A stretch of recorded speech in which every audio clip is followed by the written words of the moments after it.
estamos aqui com mais uma edição do nosso programa semanal Fóssil Listinho. Hoje recebemos o paleoartista e paleontólogo Felipe Elias. Bom dia, Felipe. Obrigado por sua participação. Oi, Arthur. Bom dia. Obrigado a vocês por terem me convidado para a gente bater esse papo aí sobre paleoarte, enfim. Tamo junto aí. Vamos às perguntas. O que te levou a querer estudar paleoarte? Olha, Arthur, na verdade, minha primeira intenção era ser paleontólogo mesmo, né? Então as coisas meio que andaram juntas. Então, quando eu comecei estava na minha formação como paleontólogo, eu também gostava de desenhar, apesar de eu não ser formado em artes, mas eu sempre gostei de ilustração. E eu descobri que eu podia juntar as duas coisas, né? Podia juntar a minha paixão por desenho, né, por arte, e a minha paixão pela paleontologia, e usar isso, essa combinação, para falar para as pessoas, para mostrar a paleontologia para as pessoas, né? Então, eu comecei a desenvolver alguns trabalhos, eu tinha uns projetos na internet, eu tinha uma página na internet, que hoje não existe mais, né, chamava Território dos Dinossauros, e eu escrevia sobre paleontologia nessa página. E aí eu fazia os desenhos, né, as imagens que ilustravam a página. E aí a página foi crescendo naquela época, né, isso já faz aí, tem uns 20 anos aí, né, talvez até um pouco mais. E aí eu comecei a receber convites de paleontólogos para alguns projetos, né, de exposição, de livros. E aí eu comecei a fazer esse trabalho, virou também uma parte do meu trabalho mesmo, né? Então, as coisas meio que caminharam todas juntas aí. E ao longo dos anos eu fui me aperfeiçoando, né? Fui ganhando mais experiência, aprendendo, a gente continua aprendendo sempre até hoje. E estamos aí, acho que já tem uns 20 anos já que eu estou fazendo isso, né? E mais ou menos essa é a minha história. Qual o campo de trabalho do paleoartista? Olha, o principal campo, né, onde os paleoartistas têm mais possibilidade de atuar, é na parte de divulgação científica, né? É aquela parte da paleontologia onde as pesquisas científicas elas são popularizadas para o grande público, para as pessoas que não são da área. E a paleoarte, né, ela tem um papel muito importante porque ela ajuda a transformar aquele conhecimento que os paleontólogos adquirem, né, estudando os fósseis, em algo que seja fácil das pessoas entenderem, né? Porque a linguagem da paleontologia, né, ela nem sempre é algo muito simples, muito acessível, né? Muito assim, de fácil compreensão. E quando você pega as hipóteses que os paleontólogos elaboram para explicar, né, como era a aparência dos animais fósseis, como que era o comportamento deles, como é que era a interação deles com o ambiente, quando você converte isso numa imagem, fica mais fácil das pessoas entenderem.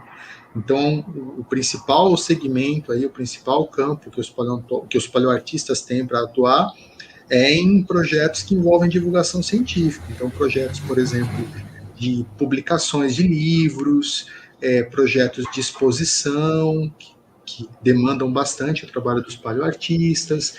Mais recentemente também tem os documentários na televisão, né, que tem muitas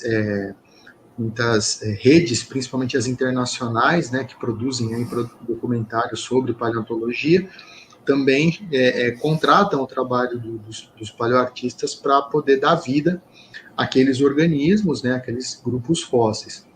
E até mesmo hoje em dia, até os videogames, já têm sido produzidos jogos de videogame com a temática, né, da paleontologia, que acabam também abrindo espaço para que os paleoartistas possam desenvolver o trabalho no mundo dos games. Então, assim, as possibilidades são grandes, né, a diversidade de oportunidades é grande, e a gente vê que hoje tem surgido muita gente, tem crescido bastante essa área. Aqui no Brasil é uma área muito recente, é uma atuação bem recente, E a gente tem percebido que tem muita gente nova chegando, fazendo um trabalho muito legal, fazendo muito sucesso, né? Inclusive fazendo trabalhos até para fora. E isso é muito bacana, né? Isso enche a gente de orgulho. Qual a importância da paleoarte para a ciência? Então, é aquilo que eu tinha comentado, né? A principal importância desse trabalho é porque ela ajuda a aproximar as pessoas da paleontologia, né? Então, a realidade, né, do trabalho da paleontologia, ela muitas vezes é difícil, né, de ser assimilada pelas pessoas. Então, você imagina, por exemplo, você encontrar os fragmentos fósseis de um animal, de uma planta, enfim, de um organismo fóssil qualquer, na grande maioria dos casos, esse material está muito fragmentado. Né? É difícil de você olhar para aquilo e perceber o que é e do que ele fazia parte. Então, quando você tem aí um profissional que está atuando junto com o paleontólogo, né, ele, através da interpretação, do trabalho ali entre eles, né, de interação, eles conseguem pegar aquele fragmento e interpretar de uma forma que as pessoas entendam, né, que aquilo fazia parte de um animal, aquele animal fazia parte de um ambiente, ele interagia com os outros organismos, então isso torna as coisas mais fáceis de serem assimiladas. Então a paleoarte ela faz essa ponte entre a ciência e a sociedade, né? E ela acaba sendo também uma janela, que se abre, né, para que as pessoas tenham acesso, para que as pessoas conheçam. Então, a maioria dos projetos que tem ilustração, elas são muito atrativas também, né? Elas encantam, elas capturam a imaginação, e com isso as pessoas muitas vezes também adquirem mais interesse pelo assunto, vão pesquisar mais a fundo e vão conhecer os trabalhos, né, de pesquisa, os trabalhos de coleção dos museus. Então, ela tem esse papel também. Ela é o rosto, né, da paleontologia nos dias de hoje. Ela tem esse poder de atração aí, de encantamento. Você poderia citar quem foram os primeiros e os principais paleoartistas da atualidade? Olha, na verdade, a história da paleoarte ela é bem antiga, né? Assim como a história da relação dos seres humanos com os fósseis. Então, na verdade, a gente já tem curiosidade de saber o que são os fósseis desde o começo da humanidade.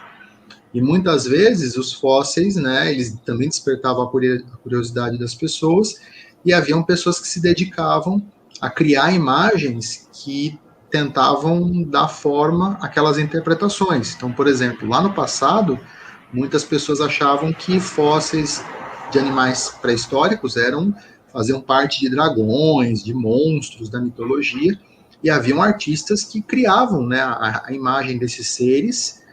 Claro que naquela época não existia ciência ainda, mas de uma certa maneira eles já estavam começando a dar os primeiros passos no trabalho dos paleoartistas. Mas a paleoarte mesmo, ela surge quando a paleontologia surge como uma ciência. Isso aconteceu lá em meados aí do século XIX, lá em 1800 e pouco.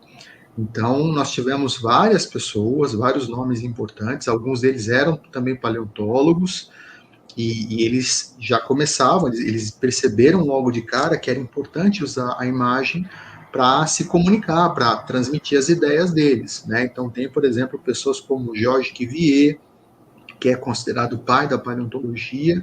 Ele, por exemplo, foi uma das primeiras pessoas que ele trabalhava com animais vertebrados, né? Ele trabalhava com grandes mamíferos, entre outros animais aí do passado. Ele foi uma das primeiras pessoas, por exemplo, que fez o que a gente chama de reconstrução do esqueleto de um animal, né, que foi de uma preguiça gigante. Então ele pegou todos aqueles ossos e ele então fez uma ilustração daquela preguiça, né, como seria o esqueleto completo dela todinho organizado ali. Só que ele não desenhou a preguiça como ele interpretaria ela em vida, só fez o esqueleto. Né? Teve uma outra pessoa que é super importante, que é o Benjamin Waterhouse Hawkins, que era um artista britânico, que lá em meados do século XIX, ele foi convidado pelo Richard Owen, que era um dos mais importantes paleontólogos daquela época, para criar esculturas de dinossauros em tamanho natural para uma exposição que ia acontecer no Palácio de Cristal, em Londres, que era fazia parte de um grande evento chamado Exposição Mundial.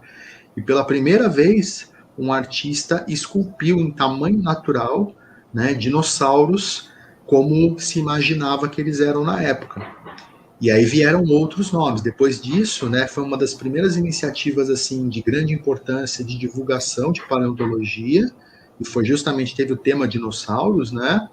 E depois disso, vários museus ao redor do mundo começaram a se interessar em ter na exposição o tema da paleontologia, ter fósseis e ter imagens também, né? E modelos, esculturas que representavam esses organismos. Aí quando a gente chega lá no comecinho do século, no finalzinho do século XIX, no comecinho do século XX, a gente teve, por exemplo, o Museu de Nova York, o Museu de História Natural de Nova York, que já tinha exposições, uma área grande de exposição de fósseis, e eles então chamaram para fazer parte da equipe um artista chamado Charles Knight. Ele era formado pela Escola Metropolitana de Arte de Nova York e ele gostava de frequentar o museu para fazer esboços do que ele via lá na exposição. E aí o pessoal do museu achou interessante o trabalho dele e resolveu convidar ele para fazer alguns trabalhos dentro do museu, só que com animais fósseis. E com isso, ele começou ao longo do tempo, foi se desenvolvendo, ele acabou sendo contratado pelo museu, e ele então começou a desenvolver um método, que é o método que a gente usa até hoje, para reconstruir esses animais. Ele se tornou um dos mais importantes, um dos mais famosos, um dos mais influentes paleoartistas de todos os tempos. E teve vários outros nomes, né? Teve o Zdeněk Burian, que foi um artista importante aí, tchecoslovaco também, que no século XX fez muitos trabalhos muito interessantes. A gente teve na década de 70 e 80 um momento importante aí, que foi quando a gente chama de renascença dos dinossauros, que é quando a paleontologia começou a mudar, né, a sua interpretação sobre como que os dinossauros eram, como eles se pareciam.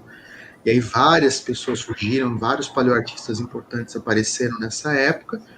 E hoje, assim, tem uma quantidade enorme de pessoas profissionais, tanto homens como mulheres, né, que têm desenvolvido esse trabalho, tanto lá fora como aqui no Brasil. Aí aqui no Brasil a coisa começou um pouco mais tarde, né, a gente começou a ter aí um trabalho mais importante da paleoarte no final da década de meados da década de 90. Então vieram artistas como Ariel Milani, o Maurílio Oliveira, né?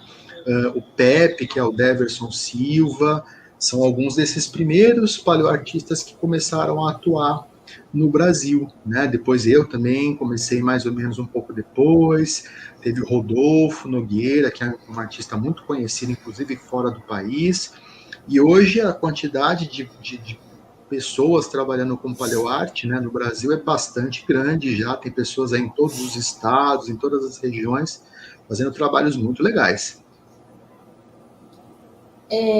Quais paleoartistas que te inspiram? Olha, eu tive alguns que foram os que mais que eu acho que influenciaram mais no meu trabalho, como eu venho, né, eu já sou mais velhinho, né, eu nasci na década de 80, então eu cresci vendo o trabalho de alguns daqueles artistas que vieram lá da década de 70, 80, e que são as pessoas que inspiraram, né, que capturaram a minha imaginação. Então, por exemplo, tem um artista que eu adoro, que é o Mark Hallett, que ele foi muito ativo na década de 70 e 80. Hoje ele já não tem feito mais muita coisa, ele já está bem velhinho. Tem um outro chamado Douglas Henderson, que foi um artista também importante, ele era especialista em fazer grandes cenários, né, grandes reconstituições de ambientes, então eu sempre achei o trabalho dele muito bacana. Tem um outro artista que foi muito famoso no comecinho dos anos 2000, que é um cara chamado Todd Marshall, que também, a maioria deles eram americanos, né, a paleoarte ela teve uma desenvoltura muito grande nos Estados Unidos. E o Todd Marshall, ele também tinha um estilo muito próprio, né, de representar os animais fósseis, que é uma coisa que sempre me chamou muita atenção. E aqui na América do Sul, um artista que sempre me inspirou, que até hoje eu admiro muito o trabalho dele, né, que é o Jorge Blanco, que é um paleoartista argentino, ele é bastante conhecido. Ele também tem um estilo de representar os animais que é muito peculiar dele. e que me chama muito a atenção, né? Então acho que esses são os que mais, claro, tem muitos outros, né? Mas assim, esses acho que são os que foram mais importantes para me influenciar para que eu pudesse construir o meu estilo de fazer o trabalho, né? Então esses são os que mais chamam minha atenção nesse sentido, mas depois disso tem vários outros que eu admiro bastante. Obrigado, Felipe. Deixe uma mensagem para os nossos espectadores. Bom, Arthur, eu que mais uma vez agradeço vocês, né? Eu desejo um grande sucesso para o Grupo Fósseis, principalmente agora nesse canal. O trabalho que vocês estão fazendo é muito importante, né? É um trabalho sensacional. Agradeço a todos que estão aqui, vão assistir esse vídeo, né? Que vão acompanhar a gente aí nesse bate-papo. E eu vou deixar um convite, né? Para quem quiser conhecer, eu tenho um projeto que eu desenvolvo, que é um portal chamado Paleozool Brasil, que é é um canal onde eu estou reunindo informações sobre todos os vertebrados fósseis que já existiram aqui no Brasil, né, que foram encontrados, que foram descritos pelos paleontólogos brasileiros. Então, lá, quem quiser ver as imagens, inclusive as reconstituições que eu faço desses animais, tem uma galeria enorme, tem quase 900 espécies, e então é bem bacana. Quem quiser conhecer, fica o convite, tem a página, tem o site, a gente está nas redes sociais também, e a gente também montou um canalzinho no YouTube, né, onde a gente também posta, faz lives também, bate-papos.